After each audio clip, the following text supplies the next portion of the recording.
시간 운전을 했거든요. 딴 데를 갈 때가 있어가지고. 근데 미국에서 한국 오는 비행기 타기 전에 딱 짐을 챙겨야 되는데 1시간밖에 없는 거예요. 그래서 눈에 보이는 그냥 아무거나 집어갖고 왔어요. 그래서 뭘 갖고 왔는지 옷을 모르고 갔는데 이 바지 하나밖에 없고 위에는 이게 추리닝밖에 없는 거예요. 그래서 네, 목장이 편하더라도 양해 좀 부탁드립니다. 네. 네, 그리고 또 제가 한국말을 이제 자주 하긴 하는데 특히 이런 말씀을 할 때는 제가 한국말 좀 서툴거든요. 그래서 이거를 다 타이핑을 해놨어요. 그래서 제가 계속 이렇게 컴퓨터 보면서 얘기해도 잘 부탁드립니다. 네. 자, 오늘은 제가 말씀 나눌 기회를 주셔서 너무 감사하고요.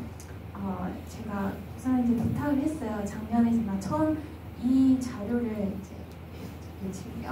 이 자료를 접했거든요, 작년에. 그래서 그 뒤로 제가 성경을 대하는 태도가 완전히 달라졌어요. 그 전에는 성경이 굉장히 교과서처럼 느껴졌거든요.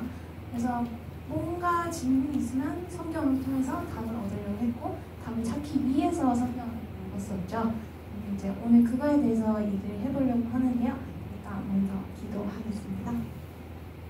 하늘에 계신 아버지, 오늘 이 말씀을 나누면서 정말 제가 겪었던 축복을 여러분들이 또 겪었으면 좋겠고요. 그리고 또 저의 말이 아닌 또 하나님의 말씀은 그냥 저는 베슬이라고 생각하고 저를 통해서 이 말씀을 나눌 수 있도록 도와주세요. 성령의 힘을 빌려주세요. 예수님 이름으로 기도드립니다. 아멘. 그래서 제가 아까 말씀드린 것처럼 성경을 교과서처럼 제가 접했었어요. 뭔가 누군가가 저에게 성경에 대해서 설명을 하라고 하면 그 답을 찾기 위해서 성경을 읽게 되고, 그리고 제가 어떤 하나님에 관한 어떤 질문이 있으면 그 답을 찾기 위해서 성경을 이렇게 막 찾고 공부를 했었죠. 그것도 처음부터 끝까지 성경을 읽는 게 아니라 띄엄띄엄 레위기서에서 뭐 이런 질문이 있다. 그럼 레위기서 딱 몇 장 찾아와서 딱 그 부분만 읽고 그렇게 성경을 공부했었죠. 그리고 또 우리가 성경에 있는 지루하고 어려운 책들 있잖아요. 민수기, 또 뭐가 있죠? 혹시 어려운 책들 있나요? 레위기, 그렇죠. 레위기 써진 율법들, 그죠? 그런 어려운 책들을 우리가 굳이 이렇게 들여다보지는 않잖아요. 우리가 보통 읽기 좋아하는 건 요한복음, 마태복음, 시편 이런 거 읽는 거 좋아하잖아요. 네. 하지만 하나님께서 우리에게 이 온전한 성경을 주신 이유는 분명히 있을 거란 말이에요. 네. 굳이 이 지루한 부분이 우리에게 필요하지 않다면 그걸 성경에 넣지 않으셨을 거 아니에요. 네. 그 이유를 제가 이제 깨달은 이유로는 성경이 더 이상 어렵지 않고, 그래서 제가 아까 말씀드린 것처럼 제가 축복 받았던 만큼 여러분들도 똑같은 축복을 많이 받으셨으면 좋겠어요. 맛있는 케이크를 먹으면 나눠주고 싶잖아요. 여러분 케이크 중에서 케이크 진짜 맛있다. 이게 알려주고 싶잖아요. 그래서 저도 이 케이크, 이 메시지가 케이크라고 생각해서 맛있는 거를 여러분들께 나눠드리고 싶어요. 자, 교회인의 전. 교회인이라고 하면 우리가 뭘 알고 이 사람은 교인이다 라고 얘기를 할까요? 네. 어떤 사람들은 침례를 받으면 교인이 된다 라고 이렇게 정의를 하기도 하죠. 그리고 또 이 교회 인원수를 우리가 숫자를 잴 때도 침례 개수를 재기도 하죠. 올해는 몇 명 침례를 받았다 이런 식으로 교회가 어떻게 성장했는지 이렇게 그래프를 그릴 수도 있고요. 하지만 개인적으로 제 생각으로는요, 그건 잘못됐다라고 생각을 해요. 침례를 받고 나서도 하나님과의 관계를 잊어버리시는 분들이 굉장히 많거든요. 여러 방법으로 사람들은 하나님을 접하게 되죠.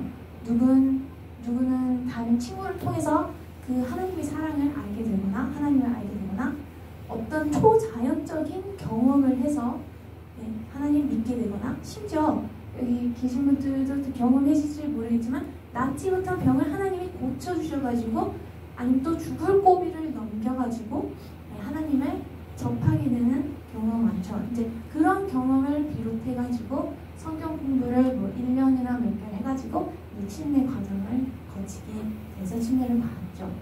그 후로부터 나는 교인이다 라고 이렇게 말하게 되는 거죠. 근데 진짜 문제는 그 후부터예요. 침례를 받고 난 후.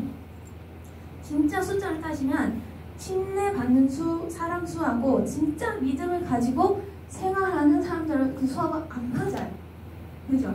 매년 그렇게 많은 사람들이 침례를 받고 교회가 성장을 하고 그러면 교회가 그냥 사람이 꽉 차고 넘쳐야죠. 그리고 젊은 사람들도 많아야 되고요. 그죠? 근데 현실은 그렇지 않아요. 이게 어떻게 된 것일까요? 제 생각은 이렇습니다. 하나님에 대한 믿음이 그저 경험으로만 바탕이 되어 있어서 그렇다고 생각해요.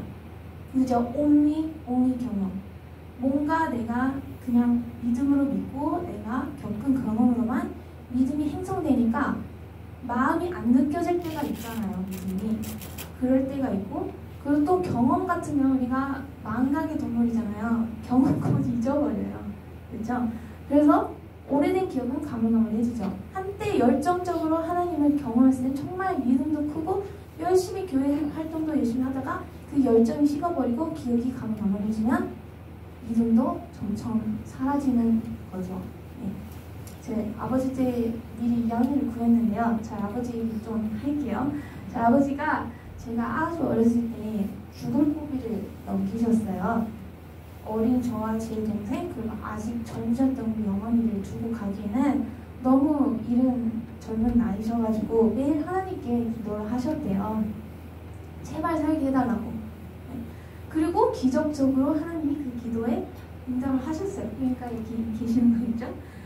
이 경험을 통해서 저희 아버지의 마음이 믿음이 어떻게 됐을까요? 그때 기도에 응답을 해주셨을 때는 진짜 하나님 살아 계시는구나. 내 기도의 응답을 들어주셨구나 하면서 믿음이 커지셨겠죠. 그리고 열심히 살아야겠다. 하나님 믿으면서 살아야겠다. 이렇게 다짐을 하셨겠죠. 하지만 시간이 지나면서 인생의 여러 일들이 생기면서 그 경험을 점점 잊게 되고 하나님보다는 내 눈앞에 있는 문제를 빨리 해결해야 된다. 그냥 인생을 살면서 다른 문제들이 생기잖아요. 다른 일들이 더 중요해졌겠죠. 그래서 점점 교회도 안 나가게 되고 믿음도 점점 사라지고 그렇게 되는 거죠. 그래서 저희 아버지도 어렸을 때는 교회 활동을 정말 열심히 하셨대요. 네, 저희 할머니는 믿음이 굉장히 크신 분이셨고요. 그만큼 또 저희 아버지가 저희 할머니랑 같이 가면서 성경에 대한 것도 많았겠죠. 그래서 성경에 대해서 많이 아시고 그렇지만 결국에는 어떻게 됐어요? 현생을 살아가다 보니까 모든 게 뒤로 미뤄지고 하나님은 더 이상 인생의 1순위가 아니게 되었죠. 그래서 이거는 저희 아버지만 경험하신 게 아니라 많은 분들이 교회에서 침례를 받으신 많은 분들이 겪는 경험이에요. 모태신앙인 분들도 겪는 경험이에요. 저희 어린 친구들, 학생들도. 그래서 그냥 그 경험을 통해서 한 번의 경험을 통해서 교회를 다니다가 침례를 받다가 뭔가 점점 잊어버리게 되고 그러니까 교회를 그냥 떠나게 되는 거예요. 내 인생에 다른 것들이 더 중요하게 되는 거예요. 그렇죠? 침례만 받는다는 끝이 아니거든요. 침례 후에 하나님의 관계, 그 믿음을 어떻게 유지하는지가 진짜 우리가 다뤄야 할 문제예요. 이게 경험이 처음에 불을 지피는 역할을 잘할 수 있어도 이게 원장님 한서 말씀하시는 게 본질이잖아요. 이게 본질이 될 수가 없어요. 그래서 우리가 하나님의 관계를 끈끈하게 만들 수 있는 본질, 오늘은 이 본질에 대해서 얘기를 할 거예요. 그리고 이 본질은 성경의 이해를 통해서 알 수 있어요. 그래서 자, 성경을 어떻게 이해하는지 따라서 교리가 만들어질 교파가 나눠지잖아요. 똑같은 성경인데 어떻게 이게 다르게 해석이 되는 게 참 신기한 거죠. 우리 모두 똑같은 성경이 있는데요. 결국에 제일 중요한 거는 예수님 실제로 계신 인물인지 정말로 돌아가셔서 이게 resurrect 해가지고 하늘나라 가신 건 그게 진짜 중요한 본질 문제인데요. 성경을 읽을 때 여러 방법이 있는데 이제 그 중에 하나가 반복이에요. 제가 이따가 얘기를 더 해드릴게요. 반복을 통해서 우리가 성경의 핵심을 알 수 있어요. 그렇지만 반복을 알아채지 못하면 성경이 어려울 수밖에 없어요. 보통 우리가 성경을 읽을 때 이제 이해하기 쉬운 부분들 있잖아요. 쫙 읽어요. 그러다가 모르는 부분이 나온단 말이에요. 여기서 이게 뭐지 하면서 막 시간을 들여요. 이제 시간을 들이다가 그 모르는 부분 이제 지나가고 그래 다른 거 계속 읽어보자 하면서 계속 읽어요. 근데 이 모르는 부분이 계속 생각이 나요. 이 뒤를 읽으면서. 그러다가 여기 또 넘어가게 되고 여기 못 지나가는 거예요. 이 모르는 부분에. 그래서 우리 시간을 모르는 부분에 집중 굉장히 많이 하게 되죠. 네. 잠시만요. 컴퓨터가. 네. 집중을 하게 되죠. 하지만 우리가 이 성경의 반복에 대해서 배우게 되면요. 어딨죠? 네. 네. 반복에 대해서 하게 되면요. 성경이 예를 들어 우리가 이해하기 쉬운 부분, 이 반복의 패턴에 대해서 알아가야 돼요. 이렇게 반복. 그럼 모르는 부분이 나와도 이 반복의 패턴을 알게 되면 모르는 부분도 어느 정도 이해를 할 수 있게 돼요. 왜냐면 한 번 반복이 되는 거는 여기서도 또 똑같이 반복이 되잖아요. 그죠? 여기서 똑같이 반복이 돼요. 그 이후로도 똑같이 반복이 돼요. 그래서 우리가 성경을 읽을 때 이 패턴을 알아채고 이 전체적인 픽처를 알게 되면 성경 이해가 너무 쉬워지게 되는 거예요. 네. 자, 이 반복의 중요성. 그렇죠? 그래서 이 예시를 우리가 창세기 1장에서 볼 수 있어요. 네. 보통 우리가 창세기 1장 배울 때 하나님이 어느 날 무엇을 창조했는지에 대해서 배우잖아요. 이제 어린 친구들한테 가르칠 때는 노래도 만들어서 부르잖아요.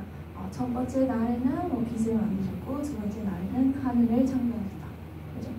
근데 혹시 여러분 이 창조의 스토리 이게 왜 1장에 나온지 아세요?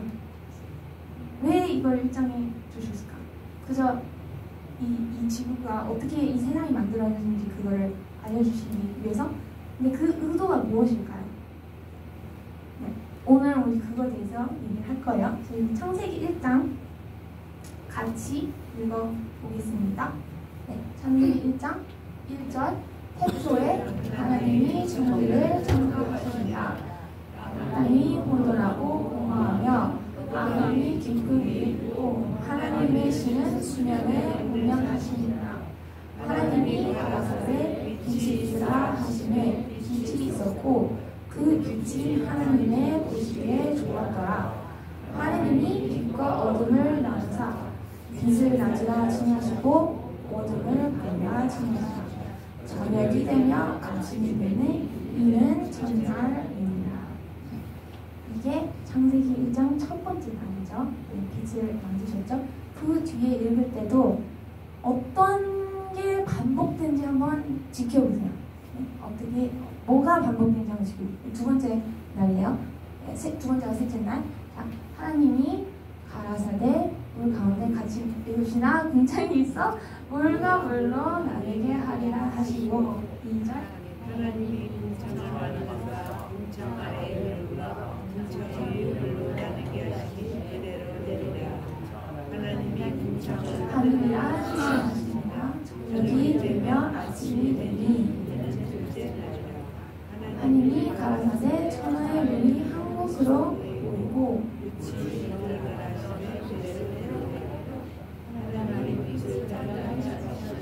모임을 따라 칭하시라. 하나님의 보시기에 좋았더라. 하나님이 가라사대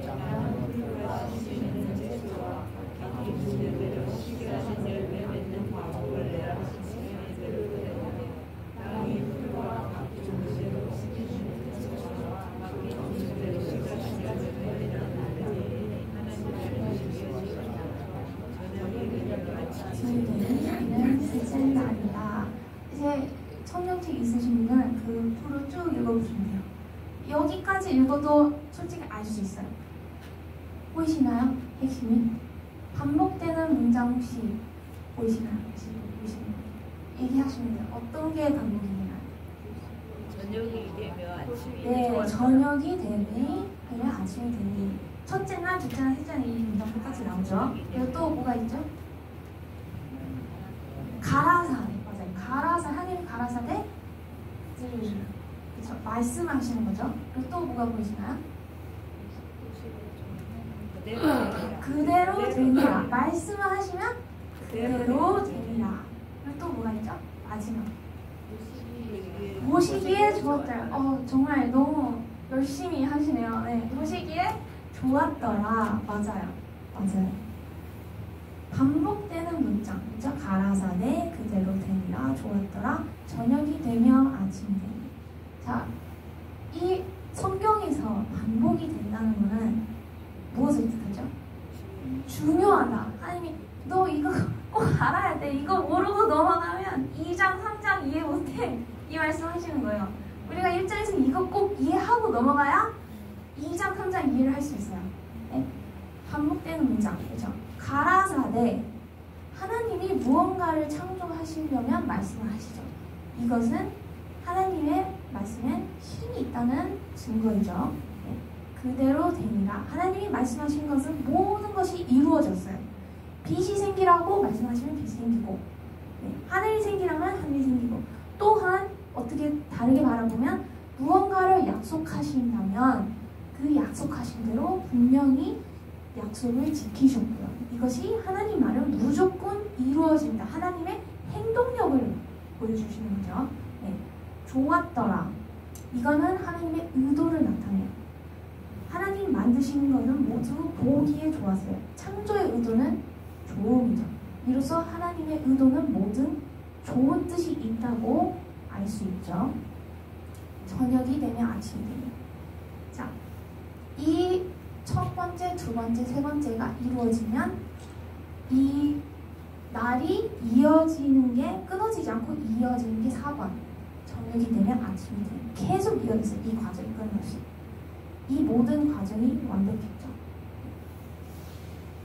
이 삼각형이 있는 한, 가라사대, 하나님의 말씀, 하나님의 행동, 하나님의 좋은 의도, 이게 이 틀이 완벽하면 첫째 날, 둘째 날, 셋째 날, 이게 영원히 이어지는 거예요. 이것이 끊임없이 이어지면 이것이 영원한 낙원의 조건이죠. 그러기에 에덴 동산이 영원한 낙원, 이게 하나님의 의도였어요. 하나님의 말씀, 행동, 의도를 믿고 하나님의 창조물과 하나님의 그 관계를 통해서 그걸 믿으면 매일 저녁과 아침이 반복이 될 것이다. 이게 낙원의 조건이에요. 이걸 통해서 우리는 창세기 1장의 핵심을 알았어요. 반복만 공부했는데 매일 일어난 창조물은 달랐죠. 매일 일어난 일들은 달랐어요. 변화는 좋은 거예요. 하지만 모든 변화에는 안전한 테두리 안에서 일어나야 해요. 그렇죠? 여기 결혼하신 분들 많잖아요. 결혼 생활 하시면서 느끼는 게 있다면 어느 정도 변화는 필요해요. 지루하지 않게 변화는 필요하죠. 하지만 몇 가지 바뀌면 안 되는 부분들이 있죠. 남편과 아내의 사이, 사랑, 그리고 또 부모와 아이의 사랑. 이 울타리가 완벽하게 성상되고 그 안에서 변화가 생겨야지 좋은 거지. 이 울타리 자체가 바뀌면 가정이 무너지잖아요. 우리가 신앙생활을 할 때도 이 안전한 테두리가 무엇인지 모르기에 위험한 변화를 경험하게 돼서 아픔을 겪는다고 생각합니다. 아무튼 창세기 1장으로 들어가서 자 이제 핵심을 아셨죠? 이 핵심을 알고 난 후에 이 진가는 3장에 나타납니다. 자, 3장 읽어볼게요. 1장부터 6절까지. 여호와 하나님의 지신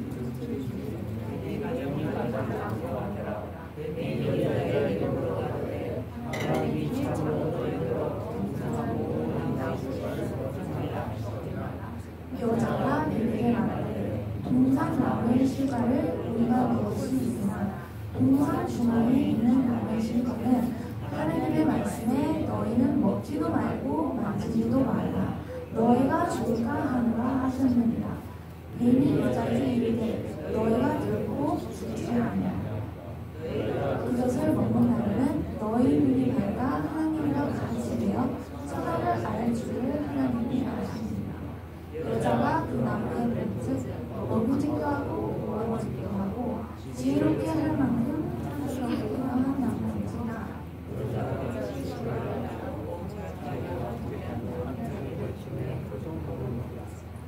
네, 아멘. 자, 3장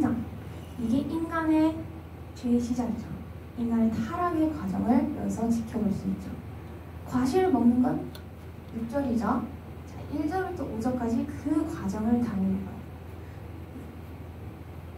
여기서 딱 중요한 거. 다른 거 하이라이트 안 했네요. 네.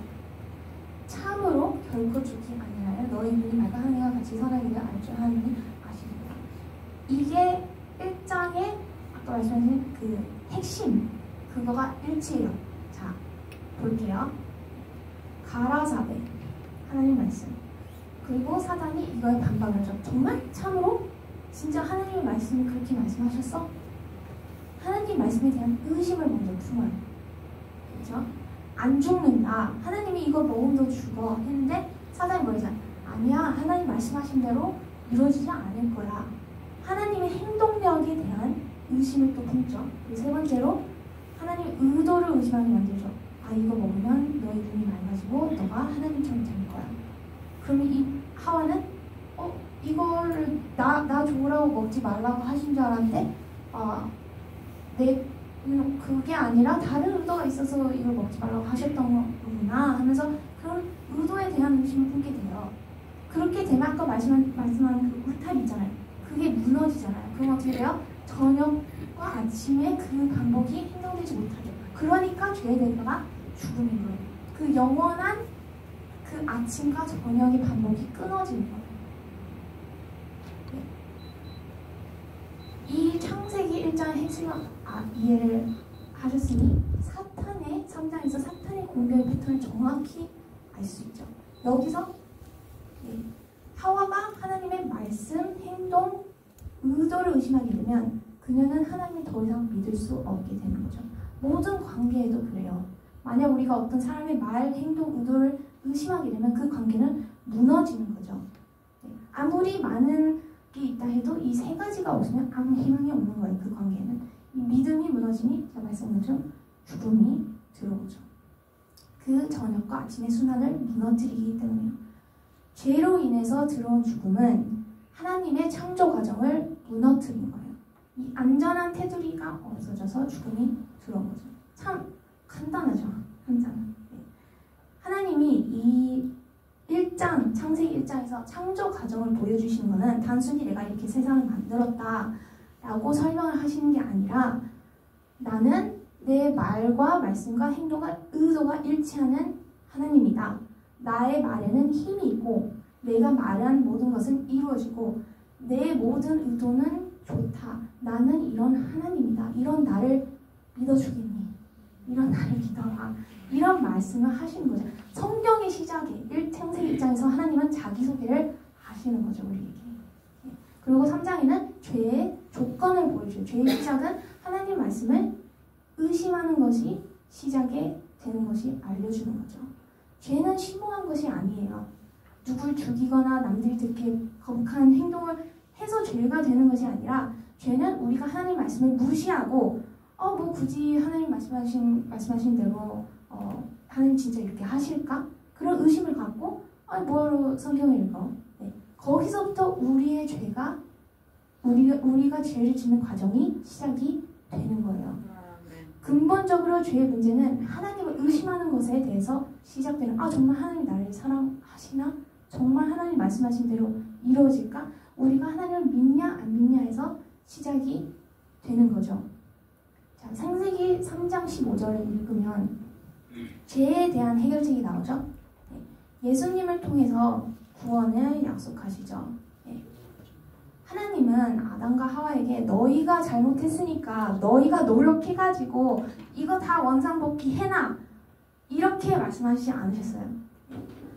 대신 너희가 노력해가지고 노력하는 모습을 보면 내가 용서하는 생각해볼게 그렇게 말씀하시지 않으셨어요. 하나님의 해결책은 내가 내 아들을 보내줄게 메시아를 보내줄게 그거 믿으면 너 구원받는 거야. 그냥 믿기만 하면 되는 거였어요. 아담과 하와를 통해서 하나님은 자신의 말씀, 자신의 행동, 자신의 의도를 의심받는 것을 경험하셨어요. 하지만 그들의 죄의 옥죄에서 풀어주기 위해서는 너가 열심히 해서 용서를 받아라 그게 아니라 하나님은 나를 다시 믿어주겠니? 이 초대장을 다시 한번 보내주시는 거예요. 우리의 노력, 우리의 행동, 우리가 아니라 하나님 그저 너는 나를 의심했었지만 날 다시 믿어주겠니? 우리의 관계가 다시 회복될 수 있도록 기회를 내게 다시 주겠니? 이게 복음이에요. 이게 가스펠이에요. 정확히 아셔야 할 거는 성경은 우리가 어떻게 살아가지에 대한 교과서나 매뉴얼이 될 수도 있죠. 이런 정보도 충분히 들어있어요. 근데 그게 핵심이 아니에요.